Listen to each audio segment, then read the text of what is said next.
गई फिर सुबह, क्या हंसी है समा, देखती हूँ जहाँ, गीत गाए हवा, गुनगुनाए फिजा, अर्श से साथ रहा। अस्सलामुअलैकुम Pakistan and good morning Pakistan. कैसे हैं आप लोग? हमेशा की तरह देती हूँ दुआ, खुश रहें, आबाद रहें, अपनों के साथ रहें, एक दूसरे का ख्याल रखें और ख़ास तौर पे अपने वालिदैन का जो अल्लाह पाक का बहुत ही कीमती तोहफ़ा। इस दुआ के साथ मैं अपने morning show good morning with सभी का आगाज़ करती हूँ। जी नाज़रीन, आ गए हम यहाँ पर आपके पास और जी मौसम की तब्दीलियाँ, ज़िंदगी की तब्दीलियाँ और कुछ ज़िंदगी में याद रखिएगा कोई भी चीज़ ऑलवेज़ नहीं रहती, यहाँ तक कि ज़िंदगी भी नहीं रहती। मेरी बातें कुछ थोड़ी सी लेकिन मैं दिल की गहराइयों से उनका शुक्रिया करती हूँ, उन माँओं का शुक्रिया करती हूँ जो मुझे बहुत पसंद करते हैं, मेरे मैसेजेस को सुनते हैं। तो पता नहीं मेरी बात में क्या बात है जो आप लोगों को बहुत अच्छी लगती है। बस आप मेरे लिए दुआ गो रहें कि अल्लाह सेहत वाली ज़िंदगी दे और हमेशा अल्लाह को भी ये बात पसंद है कि हम उससे अपनी ज़िंदगी की सेहत की दुआ करें और ये बड़ी कीमती चीज़ है। ये इतनी अनमोल है कि अरबपति हो के भी, खरबपति हो के भी अपनी सेहत को ख़रीद नहीं सकते। ये अल्लाह की ख़ास नेमत है। लेट्स सी खूबसूरत सा मैसेज आपके लिए। और पहले ये कहूँगी कि आप अल्लाह पाक आपको अपने घरों में सलामत रखे, अपने बच्चों के साथ खुशहाल रखे। वो बच्चे जो अपने माँ बाप का ख्याल नहीं करते, ये अनमोल तोहफ़ा है माँ बाप, उनका बहुत ख्याल रखें, उनकी कदर करें, उनकी बातों को दरगुजर करें। बिल्कुल उसी तरह जब आप बहुत छोटे थे, जब आप चल नहीं सकते थे, खा नहीं सकते थे, तो आपकी बहुत सारी गलतियाँ, जो आप चीज़ें गिरा देते थे, आप नुकसान कर देते, तो आपकी बातों को दरगुजर करके दिल से लगा लेना। सबसे पहले अगर कुछ गिर जाए तो सबसे पहले आपको उठाना कि आपको चोट तो नहीं लगी। तो इसी तरह माँ बाप की छोटी छोटी बातें घर में होती हैं। अम्मी आपने ये कह दिया, मेरी बेगम को ये कह दिया, मेरे बच्चों को ये कह दिया। तो ये छोटी छोटी बातों से अपने अनमोल मोतियों को, ये जो माँ बाप है बड़े अनमोल मोती हैं, इनको प्लीज़ अपने हाथों से मत ज़ाया करें। ये जब चले जाएंगे, जब आप माँ बाप बनेंगे, तो आपको जब कदर होगी कि माँ बाप के दिल को आपने कब कब दुखाया। लेट्स सी खूबसूरत से मैसेज आगे चलते हैं आपके लिए। वो जो ऑफ कोर्स कहते हैं कि ज़िंदगी की कामयाबी एकदम नहीं मिलती और ऑफ कोर्स उसके लिए बहुत मेहनत करनी पड़ती है और थोड़ा टाइम यानी कि वेट करना पड़ता है। बात ये करूँगी कि 5 दोस्त थे, एक प्यारी सी स्टोरी। 5 दोस्त थे और उन्होंने आप जो है ना, एक छठे दोस्त ने कहा कि यार मैं अपने दोस्तों को खूबसूरत सा मैसेज देता हूँ। तो बारिश हो रही थी, 5 दोस्तों को उन्होंने कहा कि यार कुछ खेलते हैं। तो उन्होंने कहा कि क्या करना है, उन्होंने बोला जाओ पहले आप हाथ धो के आओ। वो सब 5 दोस्त हाथ धोने चले गए। तो उसने फिर एक चम्मच, एक कप, एक छोटा सा बर्तन, एक पतीला, एक बाल्टी, 5 चीज़ें ला के टेबल पर रख दी। यंग थे लड़के, तो मस्तियाँ मौज मस्तियाँ। तो उसने कहा कि जाओ बारिश हो रही है बाहर और जाके ये सब चीज़ें भर के लाओ। सब गए, एक एक चीज़ सबने उठा ली और जाके पानी लेकर आए। चम्मच वाले की चम्मच जल्दी भर गई, जल्दी आ गया। कप वाले का भी कप जल्दी भर गया, वो भी आ गया। और एक बाउल था उसका थोड़ी सी देर में आया। फिर एक पतीला, वो थोड़ी, बाल्टी वाला काफ़ी देर वेट करता रहा। उसके बाद वो आया तो बाल्टी भरी। तो उसने कहा कि बारिश तो सेम थी। गौरतलब है बात, बारिश तो सेम थी लेकिन सबने एक एक चीज़ उठाई और पानी भर लिया।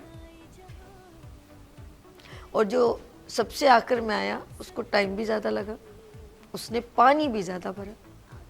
चम्मच वाले के पास इतना सा पानी आया, बारिश तो एक ही थी, बाउल वाला सब, लेकिन बाल्टी वाले को देर लगी, लेकिन फिर पानी भी उसके पास ज़्यादा आया। जिंदगी भी ऐसी है, जिस चीज़ के लिए आप समझते हैं कि क्विकली हो जाए, वो रिलायबल नहीं होती। जैसे हम कहते हैं शॉर्टकट में जाना। अब कोई बोले शॉर्टकट से जंगल से चले जाओ, तो आपको आसान तो रास्ता है कि आधे घंटे में आ जाएगा, और यहाँ से जाएंगे सीधा तो 2 घंटे लगेंगे। लेकिन जंगल में शेर, कुछ भी, कोई प्रॉब्लम हो सकती है। ज़िंदगी जा सकती है, लेकिन हम ज़्यादा सफ़र करने से अवॉइड करते हैं, हमें हर चीज़ बहुत जल्दी चाहिए।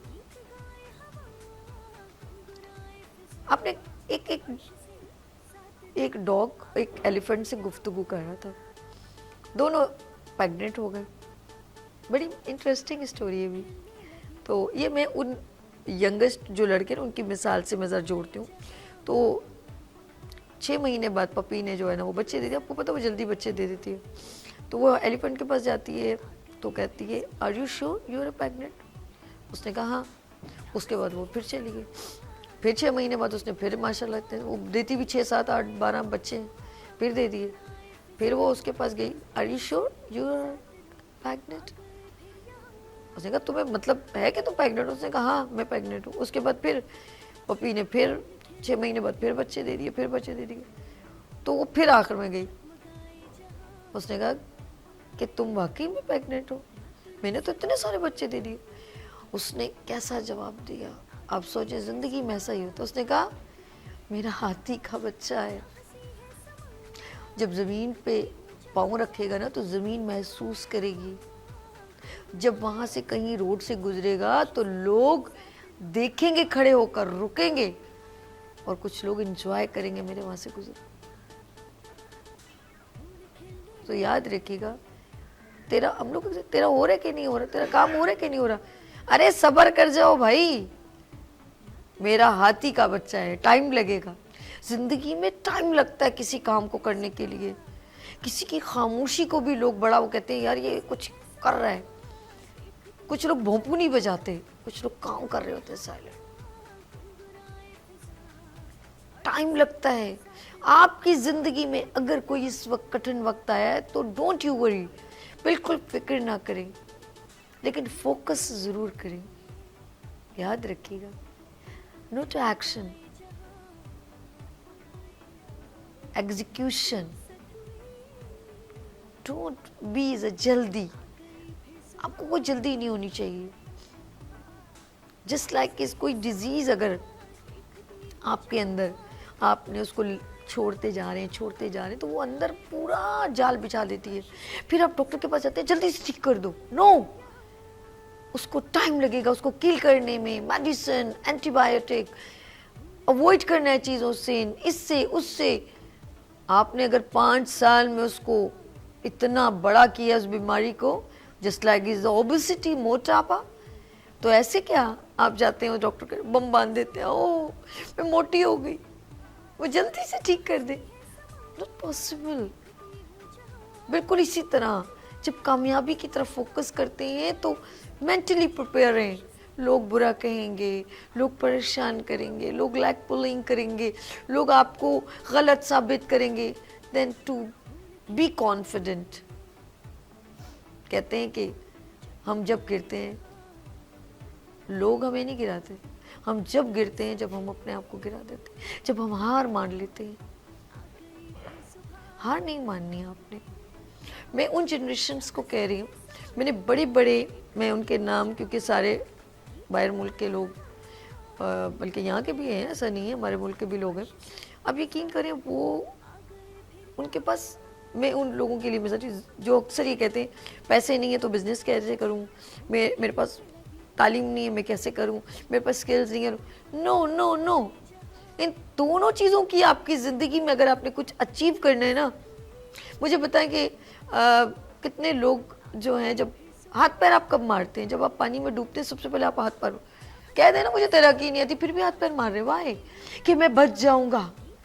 कभी आपने देखा कोई अल्लाह ना करे समंदर में गिर जाए, कश्ती से गिर जाए, सबसे पहले वो क्या करेगा? खुद से हाथ पैर मारेगा। ये खुद से आप हाथ पैर क्यों मार रहे हो? आपको फीलिंग आ रही है कि मैं कहीं ना कहीं कोई मेरे हाथ पकड़ ले, कुछ चीज़ मिल जाए, मैं बच जाऊं।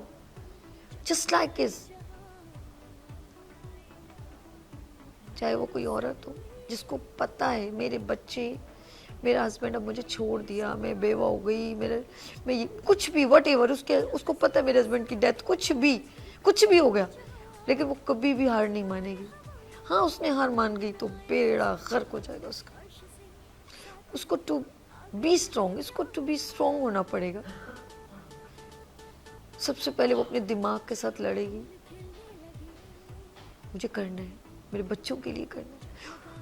वो आगे बढ़ने के लिए जस्तुजू करेगी, मेरे बच्चों के लिए उस फाइट करेगी। सबसे पहले फाइट उसके अपने साथ है, लोगों के साथ तो बाद में। दिमागी तौर पे जब अपना दिमाग को स्ट्रॉन्ग करेगी कि करना तो उसी ने, तो फिर वो लोगों के साथ लड़ने को तैयार हो जाएगी। इसकी बिहाइंड उसके बच्चे। आपको भी अपना गोल बनाना होगा, आपको करना होगा मैंने अचीव करना है। जब तक आपके पास कोई पेन नहीं होगा, आप आगे बढ़ने के लिए जुस्तजू नहीं करेंगे। पेन होना बहुत ज़रूरी है आगे बढ़ने के लिए। तकलीफ होना, मैं कहती हूँ, होनी चाहिए। अगर सब कुछ एवरीथिंग इज ओके तो आप क्यों जुस्तजू करोगे? दुआ किया करें, अल्लाह कोई पेन ऐसा दे कि मैं आगे बढ़ूं। जब तक पेन नहीं होगा, आपकी जुस्तजू नहीं होगी। ये वो वाला पेन नहीं है। अच्छा, अब आप सोच लें ये पेन क्या है। सोचें अब्दुल सत्तार ईदी आगे कैसे बढ़े। क्या उनको कुछ तकलीफें नहीं हुई होंगी? उनका इंटरव्यू मैंने देखा, उनको आगे बढ़ने के लिए बड़ी तकलीफ है, उनको जुस्तजू। इसी तरह बहुत सारे लोग हैं। जब तक आपको तकलीफ नहीं होगी ना, कहते हैं ना, जब आप कुछ चीज़ कमा के लाते हैं ना, फॉर एग्जाम्पल कुछ भी, जब वो टूटती है ना तो बड़ा पेन होता है, उसकी कदर भी बड़ी होती है। जब आप कीमती चीज़ लाते हैं तो उसको बड़ा ही मतलब पैम्पर करके रखना। अरे ये आप एलसीडी लाएं बड़ी सी और देखें फिर उसको कैसे, ये नहीं होना चाहिए, ये इलेक्ट्रिसिटी, ये वो।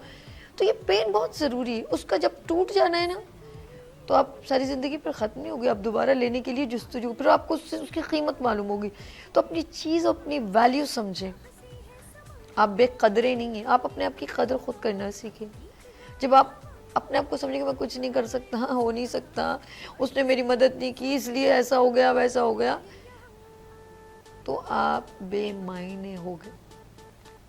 आपके कुछ मायने, अल्लाह ने कोई चीज़ बेकार नहीं बनाई। आप बहुत कीमती हैं। मैं आपसे अभी आपकी किडनी मांगूँ ना तो आप बिलबिला जाएंगे, बहुत कीमती है। दिल मांगू तो दोगे नहीं, सब गोश्त का तो है, क्या टेंशन है? सोते रहते हो, हर वक्त रोते रहते हो, हर वक्त शिकवे करते रहते हो। मैं जाते जाते सिर्फ इतनी सी बात कहूँगी, हज़रत अय्यूब अलैहिस्सलाम को अल्लाह पाक ने इतना कुछ नवाजा था और सब वापस ले लिए। शैतान के साथ डिबेट हो रही थी। शैतान ने कहा ये इसके पास सब कुछ है ना, इसीलिए तो आपकी वो करता है, आपकी इबादत करता है, आपको मानता है। मैं अच्छा सब कुछ छीन लिया, औलाद छीन ली, सिर्फ बीवी के अलावा औलाद छीन ली, घर छीन लिया, पूरी फसलें, भेड़ बकरियाँ, सब कुछ। यहाँ तक कि उनको फिर सब कुछ छीनने के बाद उनको एक बीमारी भी लगा दी थी, तकलीफ दे बीमारी, लेकिन उन्होंने फिर भी अल्लाह का शुक्र किया। फिर आखिरकार अल्लाह की तरफ से शैतान हुआ जलील और अल्लाह पाक ने एक नेमत के तौर पे कहा ये पानी है, जाओ नहाओ और तुम्हारी सारी बीमारी और सब चीज़ें उनको वापस मिली। जब पैगंबरों पर इतनी तकलीफें उतरी, उन्होंने हिम्मत नहीं आ रही, उन्होंने हमें भी प्रैक्टिकल करके दिखाया। लेकिन इंसान के अंदर एक प्रॉब्लम है, वो अपने में से गलती नहीं, दूसरे में से गलती निकालता है। यहाँ लेंगे एक छोटी सी ब्रेक और मिलते हैं ब्रेक के बाद। देखते रहिए मॉर्निंग शो ओनली फॉर सभी के साथ। आ गई फिर सुबह, क्या हंसी है समा, देखती हूँ जहाँ, गीत गाए हवा, गुनगुनाए फिजा, अर्श से साथ रहूं।